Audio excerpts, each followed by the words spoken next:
Banyak cara dilakukan warga untuk memperingati Hari Lingkungan Hidup Internasional 5 Juni ini.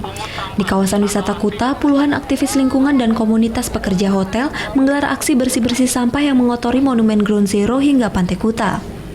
Sedikitnya 20 kantong ukuran besar disiapkan untuk mengangkut sampah yang berserakan di sepanjang Jalan Legian sampai pesisir pantai.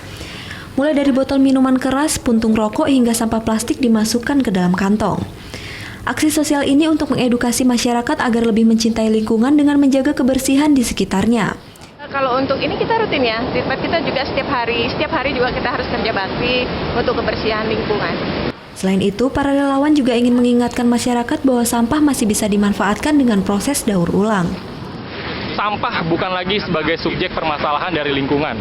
Jadi sampah itu bisa kita jadikan sebagai satu nilai yang ekonomis dengan memilah-milah sampah lalu membawanya ke pabrik daur ulang sampah seperti Ripal Bali ini. Dari aksi bersih-bersih ini, para relawan berhasil mengumpulkan sekitar 20 kantong sampah ukuran besar. Muhammad Hasanuddin melaporkan untuk NET.